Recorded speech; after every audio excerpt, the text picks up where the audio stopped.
Olá. Parece que o mundo está um caos, não é? Temos agitação nos mercados, erros gigantescos em criptomoedas, tensões políticas por todo o lado. Mas e se tudo isto estiver ligado? É isso que vamos ver hoje. Como é que estes pontos, que parecem não ter nada a ver uns com os outros, são na verdade parte de uma única e enorme transformação global que está a acontecer mesmo debaixo dos nossos olhos. Olhem para esta citação do Marco Rubio. Ele diz que o mundo mudou para sempre. E, atenção, isto não é um exagero. Não estamos a falar de uma pequena mudança, de um ajuste aqui ou ali. Não. O que estamos a viver é literalmente uma mudança completa nas regras do jogo a nível mundial. Ok, nova era.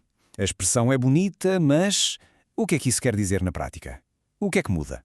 Em vez de ficarmos só na teoria, vamos à procura de provas, sinais bem concretos que nos mostram esta mudança a acontecer, aqui e agora. Então, por onde começamos? Bem, muitas vezes, os primeiros sinais de um terremoto aparecem nos mercados financeiros.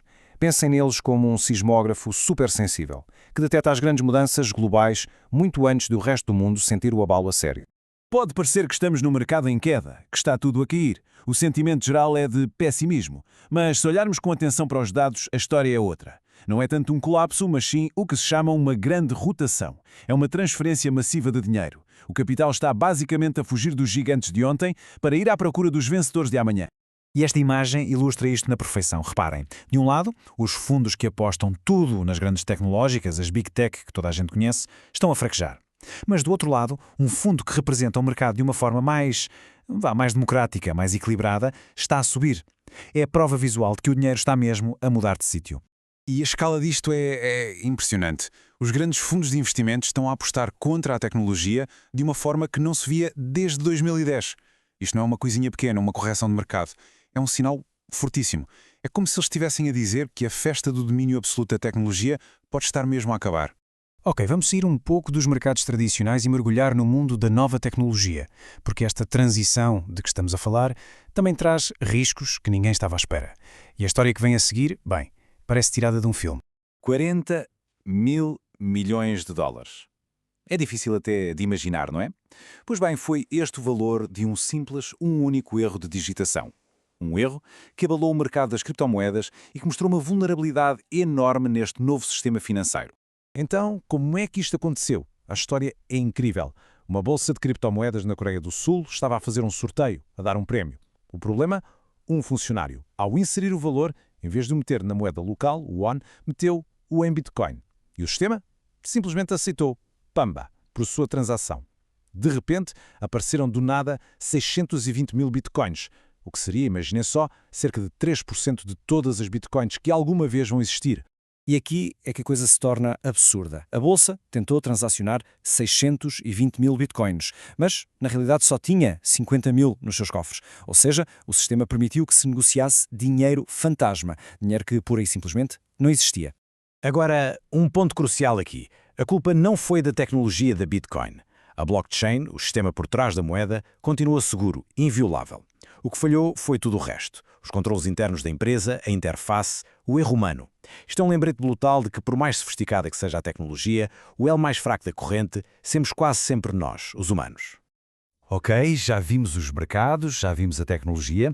Agora vamos para a arena principal, a geopolítica, porque é aqui que esta mesma dinâmica de mudança e de pressão está a redesenhar o mapa do poder mundial de uma forma bem visível.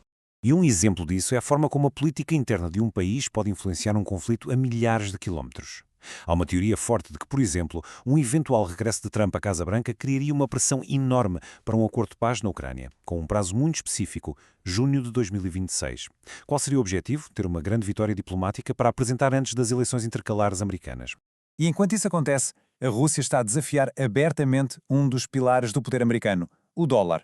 A mensagem do Kremlin é clara. As sanções económicas dos Estados Unidos estão, na prática, a empurrar o resto do mundo para procurar alternativas.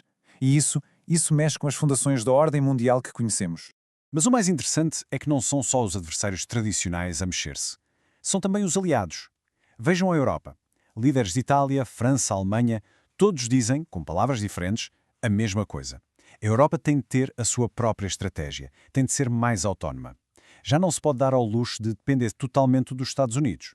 E esta mudança de atitude reflete-se até na linguagem. Quando o secretário-geral da NATO diz que o exército russo avança a passo de caracol, o que estamos a ouvir É uma confiança que talvez não existisse há uns anos. É um pequeno detalhe que mostra como a percepção de quem tem o poder mudou radicalmente.